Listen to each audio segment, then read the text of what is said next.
everyone, আসসালামু আলাইকুম। আমি জামাতুল ইসলাম কথা বলছি অ্যাসপায়ারিং লাইফ থেকে।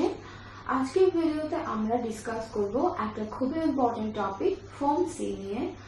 যদি আপনারা বাংলাদেশি স্টুডেন্ট হিসেবে ইন্ডিয়াতে পড়ালেখা করতে আসতে চান তাহলে এই ভিডিওটা আপনাদের জন্য মাস্ট ওয়াচ একটা ভিডিও।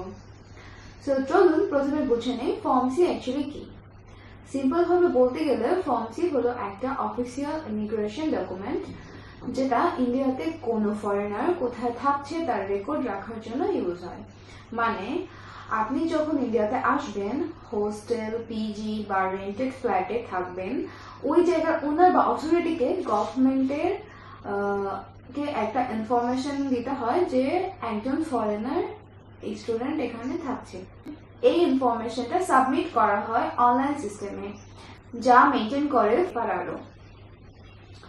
সো তাহলে চলুন এখন জানি কেন এটা আসলে ম্যান্ডেটরি।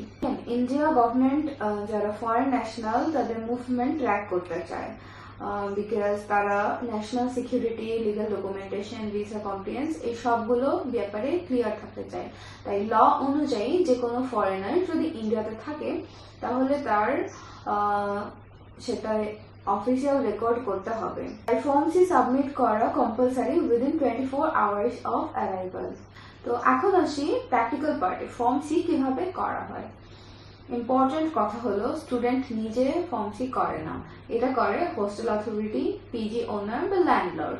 প্রসেসটা হলো ওনার এফআরও অফিসিয়াল পোর্টালে লগ ইন করে, স্টুডেন্টের ডিটেলস ইনপুট করে, passport, visa, entry date, address submit করে অনলাইনে। বাস এটাই হলো form C submission. Always ensure করবেন যে ফর্ম সি সাবমিট করা হয়েছে, ওনারকে জিজ্ঞেস করে নেবেন। এখন আসি যে ফর্ম সি যদি না থাকে সেক্ষেত্রে কি হবে। এটা খুবই সিরিয়াস পার্ট। যদি আপনার ফর্ম সি সাবমিট না হয় তাহলে আপনি লিগাল প্রবলেমে পড়তে পারেন, এফআরও রেজিস্ট্রেশন অফিসে ইস্যু হতে পারে, ভিসা এক্সটেনশন রিজেক্ট হতে পারে, ফাইন বা পেনাল্টি দিতে হতে পারে, ওয়ার্স্ট কেস হচ্ছে ডিপোর্টেশনও হতে পারে। তো এখন আরেকটা ইম্পর্টেন্ট কথা বলি, যেটা হচ্ছে হরিয়ানাতে নতুন একটা রুলস এসেছে, আপডেট হয়েছে যে হরিয়ানা অথরিটিস এই ব্যাপারটা খুবই স্ট্রিক্ট করেছে। Form C submission regular checking করা হচ্ছে এখন। ডিলে হলে ল্যান্ডলর্ডকে পেনাল্টি দিতে হবে, পুলিশ ভেরিফিকেশনও খুবই স্ট্রিক্ট হয়ে গিয়েছে।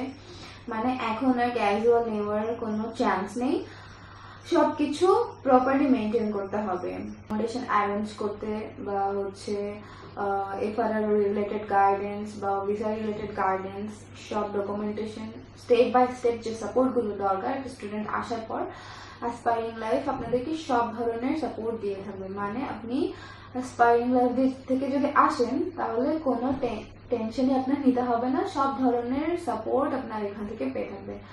সো গাইস, আজকের ভিডিওতে আপনারা বুঝতে পারেন যে ফর্ম সি আসলে কি আর কেন এটা ম্যান্ডেটরি, আর ইন্ডিয়াতে স্টে করার জন্য এটা কতটা ইম্পর্টেন্ট।